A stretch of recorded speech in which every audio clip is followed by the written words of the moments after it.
Welcome to the Bible Difficulties and Answers podcast. I'm Lance Smith, your host, armed with a Bible, a sly grin, and a brain buzzing like a cosmic beehive. We're charging through week 13 of our 20-week Sunday series, diving into section 3, Existential Fit, of J. Steve Miller's Faith is Not Blind. Show notes are packed with links and mind-bending extras. Last week, episode 12, flipped our reality with Gestalt experiences, those aha moments that rewire your worldview. Today, we're tackling pages 76 to 78, wrestling with whether consciousness and free will hint at a non-material soul beyond the brain. Buckle up, this one's a mind melter. Picture yourself staring into a mirror, asking, who's this I staring back? It's not just neurons sparking, it's you, feeling, choosing, being. On page 76, Miller argues that consciousness and free will don't quite fit a materialist worldview, where everything's just atoms and brain juice. It's like trying to explain a sunset's glow with a circuit board. Something's off. Let's dive into consciousness. On page 76, Miller cites Susan Blackmore's Dying to Live, where she calls consciousness an illusion, a trick of brains programmed by evolution.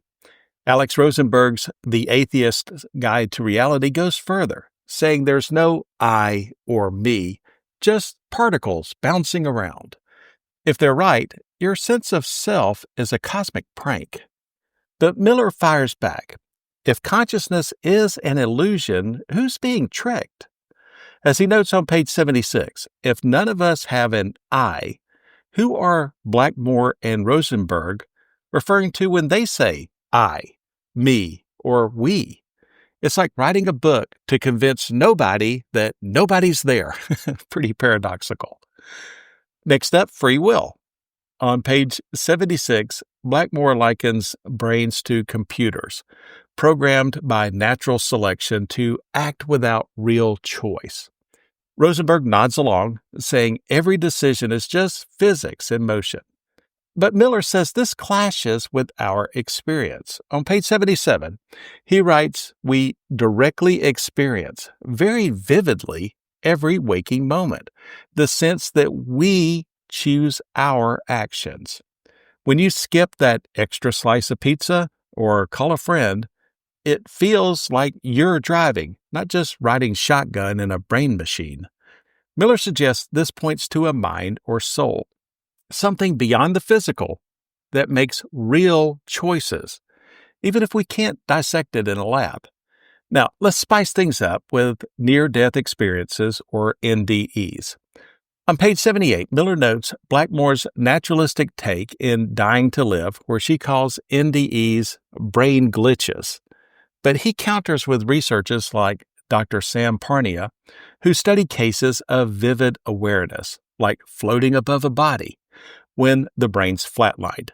These stories, Miller argues, fit better with a non-material soul than a purely physical brain. It's not proof, but it's a head-scratching clue.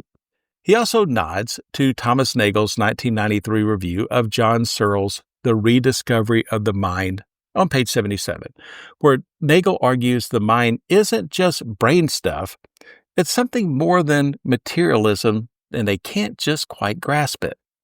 Here's a thought experiment. Imagine a sci-fi lab clones your brain, neuron for neuron. Would that clone feel like you or just mimic you? On page 77, Miller suggests materialism gives you a soulless copy, not the you that experiences life. A non-material soul could explain that spark, the essence that makes you, you. This ties to Genesis 2:7, where it says this, Then the Lord God formed the man from the dust of the ground. He breathed the breath of life into the man's nostrils, and the man became a living person. Now, that breath hints at a soul, fitting our experience better than Blackmore's or Rosenberg's "it's all an illusion" vibe. Here's the kicker.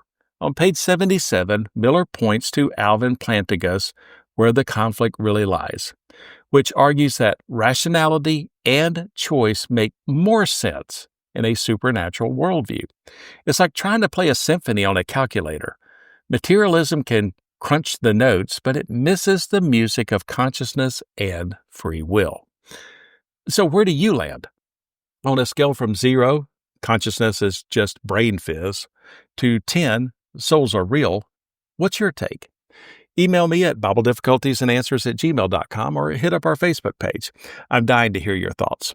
Dig deeper with Rosenberg's The Atheist Guide to Reality, Blackmore's Dying to Live, or Nagel's review at NewYorkBooks.com. All linked in the show notes.